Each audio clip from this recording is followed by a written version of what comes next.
Okay, so another big thing that hit just today was that there might be in the works Fantastic Four. Fox may be talking to Marvel about Fantastic Four because, as we know, Fox just really shit the bed with that last Fantastic Four movie. It's just so bad. It's just, it was so like, oh man, they really fucked up on that one. And so I guess they're finally like, we gotta figure this out, and hopefully, they're talking to them, and we'll see. And at first I was like, when my first reaction to it was, well, I don't care about the Fantastic Four. I don't care if Marvel has the Fantastic Four or not, because like whatever. But then I was like thinking, I put on my thinking cap, and I was like, oh, Galactus and Silver Surfer and Doctor Doom, like those characters are super sick, and I would love to see Galactus in a fucking Marvel movie, because I would shit my pants if I saw Galactus in a fucking Marvel movie. Like, I would fucking die. You know how many fucking Galactus toys I have? Like, I've got like 3, but I have like a lot of Galactus toys, okay? That's more than anybody else. Oh, and there's a rumor, okay, Director T-Bone's telling me there was a rumor that Feige wanted Galactus instead of Thanos, which, fuck, I want Galactus instead of Thanos. I want Galactus all goddamn day. So I'm all for it. I hope they can work it out. And hopefully, if this goes well with Fantastic Four, and maybe if everybody shits on this new X-Men movie that's coming up, maybe we could have the X-Men come over. Like, that would be so awesome. Because I also heard another headline was, something about a Storm Black Panther crossover. That could that be a thing? And it's like, well, I mean, it's not going to work with Singer's Storm. Like, not with Singer's Storm, it's not going to work. If you had Marvel take her and fix her, then yeah, like I'm all for it. But if it's the Storm from the Singerverse, then fuck that shit. But if it's the Storm, like a new Storm, then I'm like, yeah, because like Storm is awesome. And if you didn't know, Storm was married to the Black Panther for a while. She did become the Queen of Wakanda. But then after the events of AVX, they were like, everybody was bummed on mutants, especially Wakanda, because like the Phoenix Five totally fucked Wakanda up really bad. And so everyone's like, hey, you got to get rid of this mutant bitch. And so they annulled his marriage. And so he was just like texted her and was just like, oh, it's over, and she's like, what? Like, you're like, what?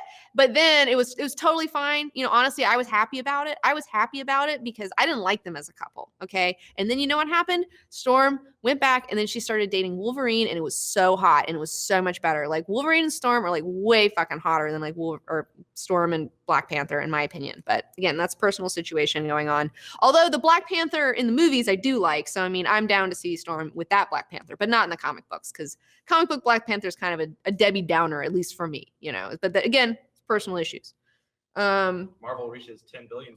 Okay, so biggest franchise of all time. Big ups to Marvel. They've reached $10 billion with their crazy Marvel franchise, and that's super nuts, man. It's like these numbers, they just keep going up and up and up. It's just inflation. They've got enough money to share it with Fox. Yeah, well, it'd be great. I mean, the thing that kills me is like I hear that they're making $10 billion, and yet I'm still waiting on Disney to pay my ass for a lot of things. So, where's all that money going? It ain't going to me. I'll tell you that. Whoops. So that just popped out of there.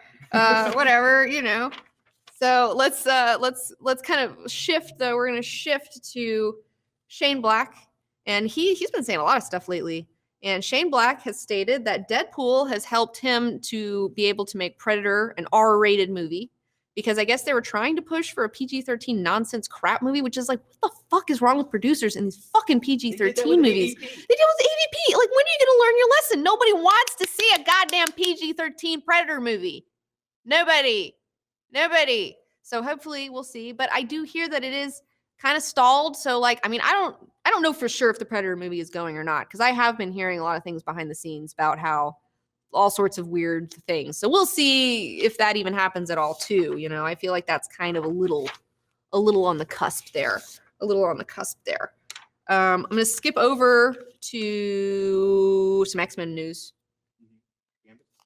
So yes. All right. So there's been a Gambit movie in the works, supposedly, with Channing Tatum. Channing Tatum's been pushing for this Gambit movie, just like Ryan Reynolds was pushing for a Deadpool movie, because Channing Tatum just wants to be Gambit so goddamn bad, And it's been shaky, like it was going to happen, and then now maybe it's not going to happen, and then production delays and all these things. And so now one of the producers is saying that they're delaying it indefinitely because they're trying to get the character right, But the thing that really, like, I was reading through this article, And, you know, he said something that was really disturbing. Kinberg says that if you ask what your favorite movies are, you're not going to tell me about the plot. You're going to tell me you love this character. And it's like, okay, so you just care about making a cool character and not a cool plot.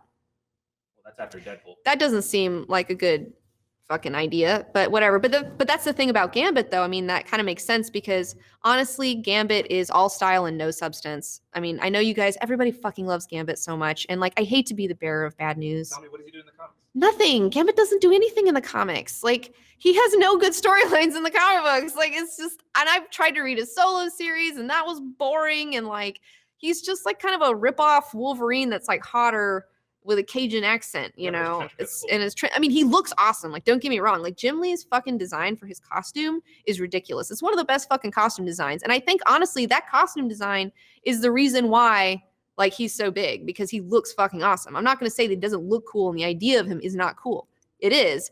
But like, the only thing that I can think of is it was revealed later on that he was hired by like, not Apocalypse, but somebody else. And he was a part, Mr. Sinister. He was hired by Mr. Sinister and was a part of the Morlock massacre, although he dipped out right before because he was like, oh shit, I don't want to kill a bunch of people. But like, and in that Morlock massacre, Angel lost his fucking wings, you know, like his wings got hit by like gangrene and stuff like that. And it was like this whole mess. And then like all the X-Men, when they found out about it, were like, fuck you. And he got like exiled for a little while.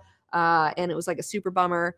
So yeah, like I don't know. I've never been a huge Gambit fan. Like, I liked him from the Cartoon 2 series, but reading in the comic books, it's like he's not really impressive. And honestly, I mean, he just has fucking cards that blow up. I mean, he's the weakest link in the cool. X-Men. It's kind of cool, but I mean, compared to a lot of the other X-Men, it's kind of like boring. So you just wish they'd make other X-Men movies? Yeah, I'd rather see another X-Men. I don't need a Gambit movie in my life, you know, but I don't need any more Fox fucking movies about the X-Men at all. Singerverse. Like, I don't need any Singerverse nonsense in my life. Like, I don't need any of that. Positive story. X-Files season 11's coming up. Oh, X-Files season 11. Let's skip over to TV for a second. So they did the X-Files. I watched the last X-Files. In fact, we filmed a whole episode on the X-Files. I did a whole review of it, but the audio somehow got fucked up. I don't know what happened. We had some got us. The NSA got us because we were saying a lot of stuff and like they somehow deleted all our audio files or something. And so it sounds terrible and it we can't put it out. And it's kind of a bummer because like we really worked really hard on like that script and like that shoot was like a tough shoot and we shot a lot of stuff and it was awesome. But you know, anyways, so I was wondering if they were going to make another season. Supposedly they are, but it's going to be pushed back. Like it's not going to be this year. It may be 2017, 2018. I'm down. I'll watch more. I would. I grew up with X-Files. I was there when the first episode aired. I love like weird Monster of the Week stuff. Like that's always been kind of my jammy jam. And so when that show came out, I was so stoked. Me and my mom would watch it like every week. Like it was our favorite show. So yeah, I'm a big fan of it. Although it did drop off later on when you when you got an alien stuff. Whenever there's alien stuff going on, I just tune the fuck out. I'm just like anytime. The mythology episodes are so boring. They're so boring. But I love the Monster of the Week stuff because I'm a Monster of the Week girl. Okay, that's just like, and nobody does that anymore. Every fucking TV show now is just like has to be some fucking arc for like 10 seasons, you know. And it's like I like It's Always Sunny in Philadelphia, where there's like a beginning, a middle, and end adventure, and it's fun and it's cool, and you're done and you can move on. The Lizardman. Oh yeah, the Lizardman episode. Yes, last season that Lizardman episode was the best. Like I love it when they do funny stuff. Like that's my favorite when they do really funny, weird stuff. Like that's like always when it's comical. Like they're at their best. I think I love them so much when they're doing stuff like that. And Rhys Darby was so good. And they even did a shout out to Kolchak the Night Stalker, which is like a forerunner of the X-Files, which is another like weird like supernatural like show from like the 70s with Darren, I can't remember his name right now, a sick brain. But yeah, I love seeing that. Shout out to Kolchak, the Night Stalker in that episode. I was like, oh, you guys are so sweet. Although I will say last season, the directing and the budget was kind of poor. And I was like, it felt like they deserved like a better budget and like more time and stuff like that and a little bit better directing. All right, last story.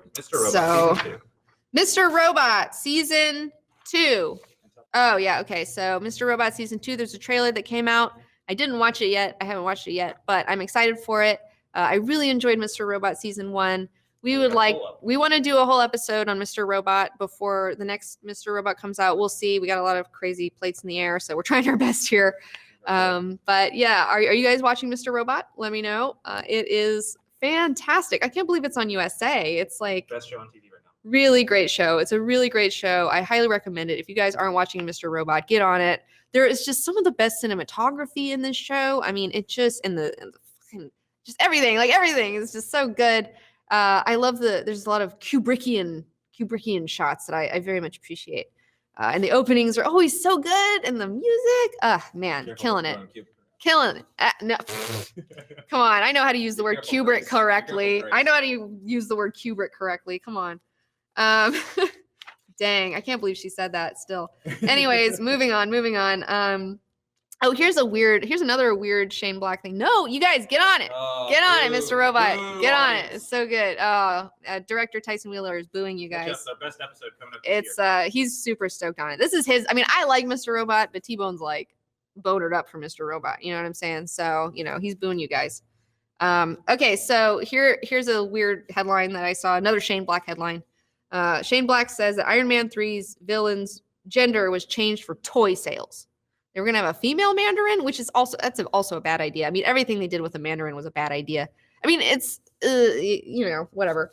But that doesn't surprise me. I mean, I'm not shocked to hear that because that's what all this stuff is about. It's like if it's Marvel, like in Disney, it's like they're on all about that toy sale. You know what I'm saying? Because they make more money off merchandising than they do off the movie. So they got to be real about it.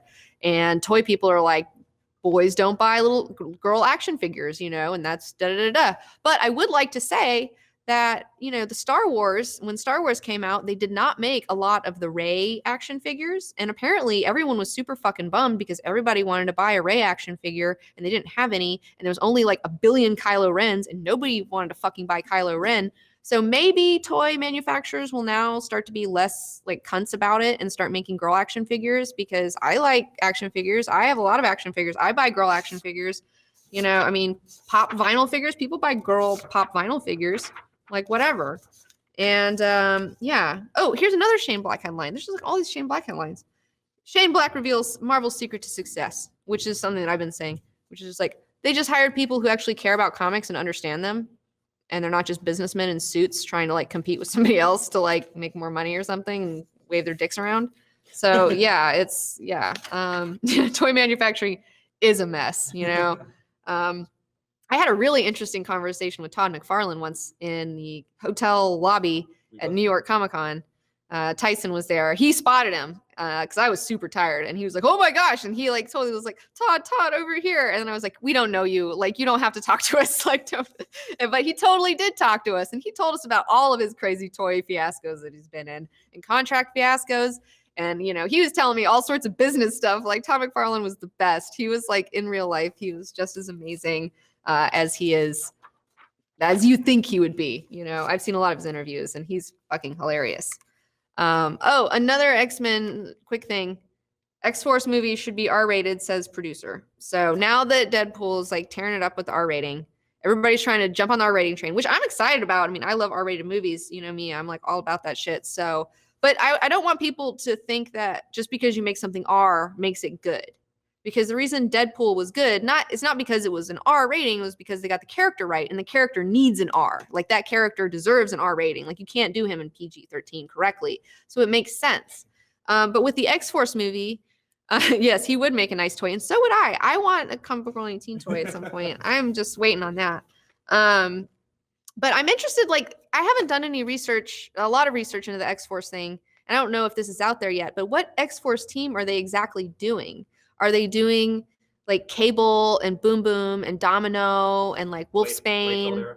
Like, are they doing Liefeld era X-Force, or are they doing not Pena, the other guy, Remender? Are they doing the Remender X-Force, which that's a more current X-Force where it's like it's black and gray, and they're like a Wetworks team, and they go around like slicing and dicing and doing the stuff that like the X-Men don't want to do or can't be a part of because it's like kind of morally wrong to be doing what they're doing. That X-Force is really cool. I would love to see. I mean, I'm happy with either one really, but if it's the Remender X-Force, it definitely needs to be an R for sure. But Domino needs to be R. I mean, Domino's gotta like shoot some people in the face. We gotta have some R ratings. I mean, I'm all about it. Let's take a couple of questions and then we're going to wrap it up. So you guys Give me some. Rumor Maisie Williams to play Wolfsbane. Oh, it is Wolfsbane. Because I was just saying, if Fox does Wolfsbane, they're gonna fuck it up. Like, I mean, why? I don't know. I mean, that's such a hard character, and like they just a werewolf, right? Well, they fuck up everything. I mean, except for Deadpool, they've gotten one character right. So just because they've gotten one character right, well, they got Colossus right too. That's true. Just because they got two characters right doesn't mean I'm gonna think that they're gonna get all the rest of them right. You know, it's like, let's see. You know, if you had a toy, would you want to have Kung Fu grip or multiple outfits? Choose one. Multiple outfits, of course. Multiple outfits. Duh. It's not even a fucking question. I want to be like the day to night Barbie. You know, I'll have like a little day outfit, and a little night outfit, and then have like a little superhero outfit. That would be a lot of fun. So what do you think about Shadowcat joining Guardians of the Galaxy in the comic? You know, I was down with Shadowcat leaving for a while because she's just been so stressed out with dealing with the school and all this stuff with the X-Men. And, you know, she just can't seem to get a break. And she needed to take a break and go off into space. Although I'm not sure about this cosmic kitty where she's like super powered and all this stuff. I'm not sure if that's still happening. Did she marry Star-Lord? Did that happen? I've kind of haven't been on that tip. I gotta tell you guys something. Marvel is just like the way they're treating the X-Men is like made me so sad that like I'm kind of not been reading like any comics of theirs recently because I'm just kind of pissed at them and I feel like they're betraying me as a reader a little bit. And your favorite character's dying. And I heard that Dazzler might be dying of the Mpox and I'm just like, God fucking damn it. Like I just hate everybody. I mean, I don't know. They're just bumming me the fuck out. So I'm not on the up and up on stuff. I need to go buy some things. I need to go back. I need to get the A-Force comics and read them, you know. Who is my ultimate MCU X-Men team? All right, Jeff, let's think about it. We definitely Cyclops. You gotta have Cyclops and Wolverine, of course. Gosh, who else? Who else do I want to see? Yeah, I mean, I'd love to see Colossus. Storm, you know, I'd like to see some Storm action. You know, honestly, like it would just be rad to just do the 90s like blue and gold teams, you know, like let's just fucking go for it. Like, well, no, I don't want to see Gambit. I don't want Gambit on my team. I want Gambit on my team. Come on. I mean, you know, I don't know if Dazzler should be on the team, but like I want Dazzler on the team, but I don't know if everybody wants Dazzler on the team. But that's a personal thing. It's a personal thing. Well, there's also new characters though too. Like, I mean, I would love to see this is what I would really like to see is like them being at the school and like having the younger mutants there too. I really loved seeing that in Deadpool where you had Negasonic Teenage Warhead. I think that's some of the most fun stuff for me. So I would love to see like Glob Herman. I would love to see Kid Omega. I would love to see Brew. I would love to see Kid Apocalypse. Like, although they've already fucked up Apocalypse, so you know maybe I don't want to see Kid Apocalypse. I don't know. I'm so not looking forward to seeing that movie. I should probably get tickets for tomorrow night, but like I don't want to give it my money, so I'm thinking about like buying tickets to something else and then sneaking in like at the City Walk or something like that. I don't know. You can't really do that at the ArcLight because they have assigned seating, but you could do it at the City Walk. So are there any superpowers that you feel are not getting enough love in the cinematic movies? Well, yes, as a matter of fact, magic. Although with the Doctor Strange movie, that's being remedied because that's one thing that I've been really disappointed in is that they haven't really broached the subject of magic. And they're like, oh, people will believe all this bullshit, but magic, oh, that's too much. And it's like, why is that too much? That's not too much. Like people have a suspension of disbelief. It's fine. You can put it in there if you frame it correctly. And it's not that difficult. I don't think it's that much of a jump, you know, personally. Do you think X-Men would work better as a high budget TV show than a movie? Absolutely. Absolutely, I do. Yes. And I hear that Fox has a couple of shows in the works. Like they're going to do some X-Men shows.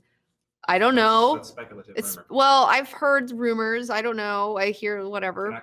Cannot confirm or deny. I don't know. But I would love to see that because at the end of the day, these comic books, they are serials. They are like, you know, like month by month by month. And you need like, they have so many characters in the X-Men and they're such a family that they need time to be able to be with all of them. Although then you see Civil War where, you know, they have a million characters and they all work and they're all balanced. So it's like, well, I mean, you know, but I would love to see them in a TV show, not made by Fox, made by somebody else. Speaking of X-Men, how about... Oh, and speaking of X-Men, we're wrapping up now. We have Epic History X-Men Volume 3, shameless plug here. It's coming out at the end of this month, stay tuned. We're going to try to get it out by May 27th. I don't think that's going to happen, but we're trying. Where do I go? How do I watch it? So it's going to be on Vimeo on demand. It'll be $3.99 and it'll be an hour long and it's going to be fucking awesome. We just did some voiceovers the other day and oh my God, like we found this fucking guy. I can't believe we found this fucking guy. My intern Ona was like, oh, I know this guy. And I was like, all right, usually if someone says I know this guy, you're like, okay, he's going to suck, but I was going to try it anyways. And this guy fucking killed it. Chris Rockriver, his fucking Wolverine voice, you can hear him in Epic History X-Men Volume 2. He does like this like kind of Jack Nicholson-y fucking thing. And it's so fucking good. And he was just killing it the other day. I've been doing some Lilandra voiceovers that have been like super fun. This Saturday, we're going to do tons more. So we got a lot of, we got some animators from Archer who's been working on this as well. We got tons of characters this time. So you guys get ready for Epic History X-Men Volume 3. If you want to support the show, if you want to support the real X-Men, if you want to know about the real story and you're tired of some bullshit from Fox. So anyways, that's it for bullshit movie news. Also, big ups to Eric Canetti for doing our poster here, and he styled after our